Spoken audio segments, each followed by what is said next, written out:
Élève sous-officier de la 310e promotion, vous allez être autorisé à porter un insigne rappelant le sacrifice qu'ont consenti vos parrains pour notre pays, la France. La forme de celui-ci est l'écu typique de l'École nationale des sous-officiers d'active. Le point armé du glaive représente la formation militaire destinée à vous armer dans le cadre de vos futures responsabilités. La Croix de guerre 1914-1918, attribuée à la ville de Verdun pour les redoutables combats qui s'y sont déroulés, ainsi qu'un nombre de régiments et de poilus sous-officiers, apparaît en bas à droite et sur le fond de l'insigne. En bas de ce dernier, le sous-officier dans sa tranchée se prépare à donner l'assaut à la tête de ses hommes. C'est le symbole de 300 jours et 300 nuits de combat, l'horreur des tranchées, le terrain gagné sur l'ennemi, mais aussitôt perdu dès le lendemain. L'inscription en lettres d'or « On ne passe pas » rappelle l'ordre du jour du général Pétain du 10 avril 1916, qui symbolise ce remarquable esprit de résistance qui anima les poilus. Au centre se trouvent les armoiries de la ville que l'on retrouve sur le diplôme de la médaille de Verdun. Cette décoration symbolise la ville inviolée et debout sur ses ruines, commémore cette bataille et témoigne de sa reconnaissance envers ces héros, souvent inconnus, qui se sont battus sans répit jusqu'à la victoire. À gauche de l'écu, le bandeau bleu horizon rappelle la couleur de la tenue des poilus. Elle fait aussi référence au bleuet de France. En effet, cette fleur, symbole de vie, continuait à pousser dans la terre labourée par les milliers d'obus.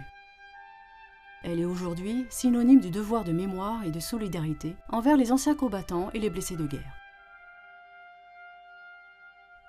Enfin, en lettres d'or, vous pouvez lire le nom de la promotion, sous-officier de Verdun.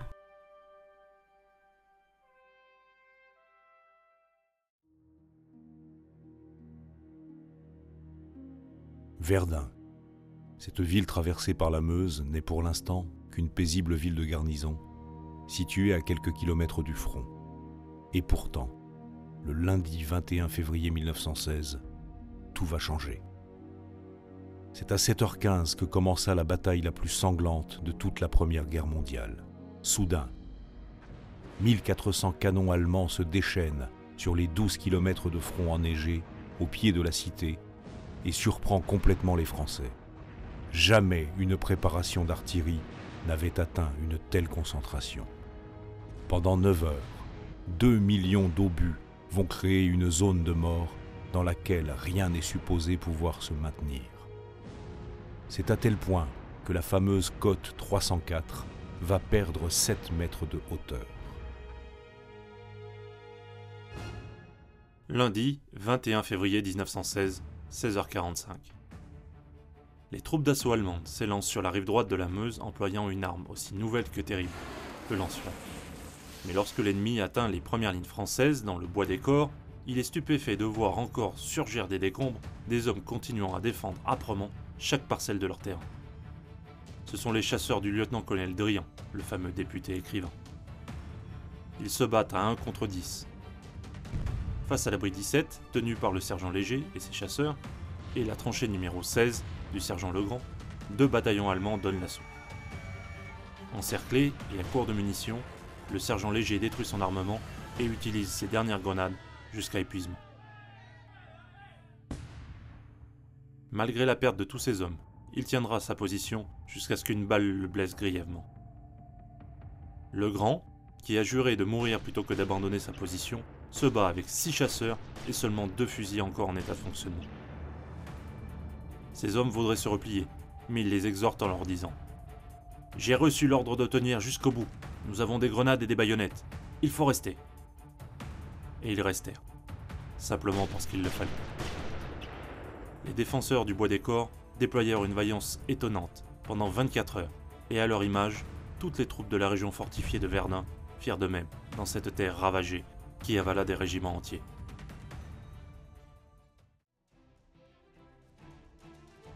Vendredi 25 février 1916.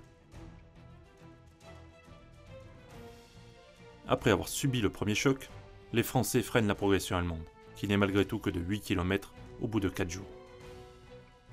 Malgré cette héroïque résistance, l'ennemi arrive à s'emparer du fameux fort de Daumont, pierre angulaire de la défense de Verdun. En dépit de cette fâcheuse nouvelle, les Français se réorganisent sous le commandement du général Pétain et le front se stabilise. Des renforts lui permettraient de colmater les brèches et de riposter. Mais les principales voies de chemin de fer sont soit détruites, soit sous la menace de l'artillerie allemande. Il décide alors de remettre en état la seule artère de communication dont il dispose, la route départementale entre Verdun et Bar-le-Duc. Par l'action combinée des sous-officiers de la direction des services automobiles et des terrassiers, cette route va devenir le poumon de la bataille et permettre ainsi de ravitailler le front en hommes et en vivres. 8000 camions passeront par jour sur cet unique axe qui va devenir pour tous les poilus la voie sacrée. Les 3/4 de l'armée française passera par Verdun et empruntera cette simple route de terre pour se rendre en première ligne. Samedi 4 mars 1916. L'état-major allemand décide de reprendre son offensive sur Verdun, et il concentre ses forces sur la rive gauche de la Meuse. Le général Pétain, pressentant cette attaque, s'est attaché à renforcer le secteur de la côte 304 et du village du Morum. Le 5 mars, un violent tir de barrage est déclenché sur la rive gauche par les Allemands avant une attaque d'envergure de l'infanterie. L'ennemi réussit à s'emparer du bois des Corbeaux, mais devant la vive résistance française, il est obligé de stopper son avancée. Après un mois d'offensive incessante, les Allemands n'ont avancé que de 2 km sur un front de 6 km de large, et leurs pertes sont très importantes. Afin de renforcer les défenses françaises et d'empêcher que l'ennemi ne puisse arriver jusqu'à Verdun, les sous-officiers du génie seront mis à contribution.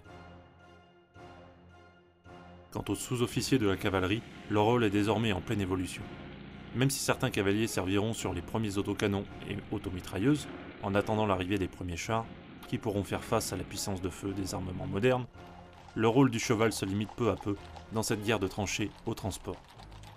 Malgré cela, et comme les sous-officiers de l'intendance, ils paieront un lourd tribut. Dimanche 9 avril 1916. Le 9 avril est une journée glorieuse pour nos armées. Les assauts furieux des armées du Kronprinz ont été partout brisés. Fantassins, artilleurs, sapeurs, aviateurs de la 2e armée ont rivalisé d'héroïsme. Honneur à tous. Les Allemands attaqueront sans doute encore. Que chacun travaille et veille pour obtenir le même succès qu'hier. Courage, on les aura. Signé Général Philippe Pétain. Lundi 10 avril 1916. Devant l'échec de ces offensives de grande envergure, l'état-major allemand décide d'effectuer des attaques localisées et de matraquer les positions françaises sous un feu d'artillerie permanent. Face aux nombreux blessés, les officiers et sous-officiers du service de santé mettent en place des relais de blessés sur la ligne de front dans des conditions plus qu'extrêmes. Vendredi 2 juin 1916. Pour permettre d'asseoir son emprise sur Verdun, les Allemands décident de s'emparer du fort de Vaux. La garnison, aux ordres du commandant Raynal, résiste avec vigueur devant cette offensive. Mais, lorsque l'ennemi réussit à prendre pied sur le dessus du fort, les défenseurs sont alors obligés de se retrancher dans la partie souterraine de l'édifice. C'est dans cet air vicié par les explosions, les gaz de combat et les cadavres en décomposition que les derniers combattants du fort vont repousser les attaques allemandes. Ainsi, 8 sergents vont à eux seuls limiter à 25 mètres l'avancée de l'ennemi en 5 jours. Les défenseurs du fort capitulent le 7 juin. Devant leur résistance héroïque, les Allemands leur présenteront les armes lors de leur reddition. Vendredi 23 juin 1916. Après une préparation d'artillerie au gaz, 70 000 Allemands repartent à l'attaque sur Souville et Fleury. Il faudra le sacrifice de milliers de poilus, adjudants-chefs, adjudants, sergents-majors, sergents-fourriers et sergents pour contenir à grand-peine cette nouvelle offensive qui laisse la ligne de front à quelques kilomètres à peine de Verdun.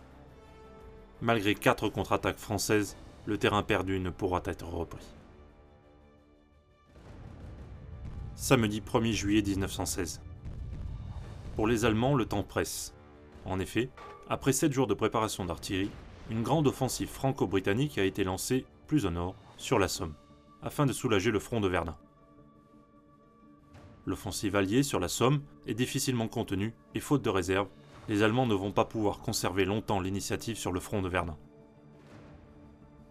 Il leur faut donc emporter rapidement la décision sur ce champ de bataille en arrivant à franchir ce mur sur lequel leur armée bute depuis plus de 4 mois.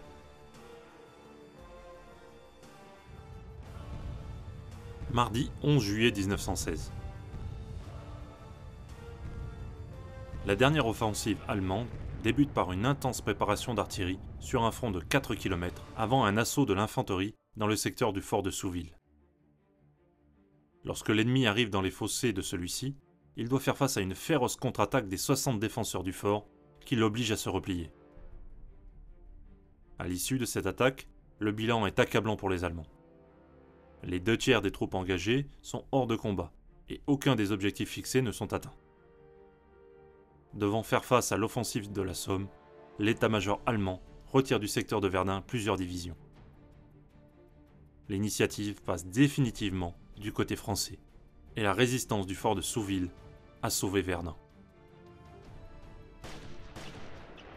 Vendredi 18 août 1916.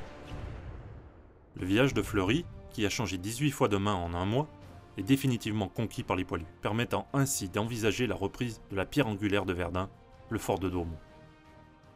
L'objectif est d'importance, et rien n'est négligé pour cet assaut décisif. Par exemple, les sous-officiers transmetteurs reçoivent pour ordre d'enterrer profondément les câbles téléphoniques afin que ceux-ci ne puissent être coupés par un éventuel tir de contre-batterie. Samedi 21 octobre 1916. La reconquête de Douaumont commence par une intense préparation d'artillerie lourde allant du 270 mm jusqu'au mortier lourd sur voie ferrée de 400 mm. Renseigné par son camarade aviateur, le sous-officier artilleur délivre alors une puissance de feu exceptionnelle avec ses 654 pièces, ouvrant la voie aux sous-officiers fantassins. Mardi 24 octobre 1916. C'est au régiment d'infanterie coloniale du Maroc que revient la mission la plus dure, mais aussi la plus glorieuse. Reprendre le fort de Douaumont. C'est dans un épais brouillard que l'assaut est lancé. À proximité du fort, le 1er bataillon s'aperçoit qu'il est le seul dans la plaine. Le reste du régiment s'étant éparpillé dans la brume. Son chef décide alors qu'il remplira la mission qui lui a été confiée, même s'il doit le faire seul. Après avoir neutralisé les nids de mitrailleuses, les soldats arrivent dans les fossés du fort. Et c'est alors que le sergent Dumont regroupe de sa propre initiative 4 soldats du RICM et pénètre derrière les sapeurs dans l'enceinte. Il fera 28 prisonniers, dont 4 officiers. À 20 h, la garnison allemande présente dans le fort capitule. Douaumont est libéré. Vendredi 3 novembre 1916. Après une longue préparation d'artillerie de 2 jours, les troupes françaises montent à l'assaut du fort de Vaux et occupent cette emprise dans la nuit. Les 2 symboles de la bataille de Verdun, que sont le fort de Vaux et le fort de Douaumont, sont de nouveau aux mains des Français. Lundi, 18 décembre 1916.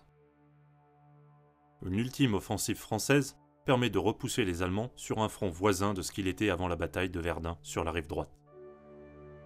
Mais même si les Français ne cherchent pas à reprendre sur la rive gauche la côte 304 et le Morum qui restent aux mains des Allemands, les 2e et 3e armées françaises ont tenu. On ne passe pas. Le commandement retire des divisions entières de Verdun afin de les repositionner ailleurs. Mais la guerre n'est pas finie.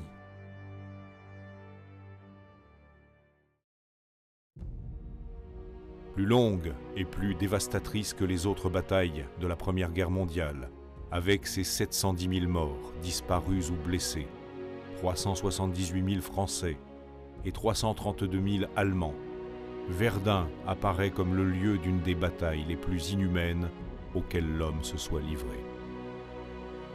Chaque mois de cette bataille, qui en comptera 10, c'est l'équivalent d'une ville comme Saint-Nazaire, Mérignac ou Calais, qui disparaît dans les combats.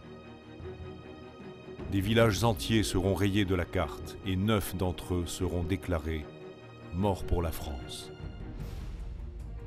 Plus de 60 millions d'obus ont labouré la terre, transformé le paysage et laissé des traces encore visibles de nos jours. Les années se sont écoulées. Aujourd'hui, la bataille de Verdun apparaît comme le symbole d'une guerre fratricide et l'ossuaire de Douaumont, sépulture de 150 000 soldats français et allemands non identifiés, est un lieu de mémoire franco-allemand.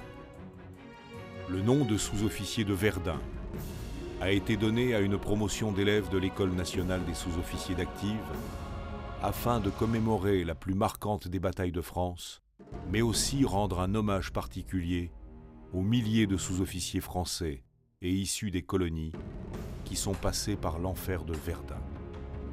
Souvenons-nous de leurs sacrifices. Souvenez-vous. Élèves sous-officiers de la 310e promotion, vous avez maintenant l'honneur de porter le nom de sous-officier de Verdun. Souvenez-vous de ces faits d'armes qui se sont déroulés, il y a donc maintenant jour pour jour, un siècle. Souvenez-vous que vous avez un aïeul qui a participé à la Der des Der et à la bataille de Verdun en particulier. Souvenez-vous qu'il est d'ailleurs souvent tombé au champ d'honneur. Élèves de la promotion sous-officier de Verdun, souvenez-vous. Soyez fiers et dignes de vos anciens, de la conduite héroïque de ces poilus qui se sont battus et bien souvent sacrifiés pour la France.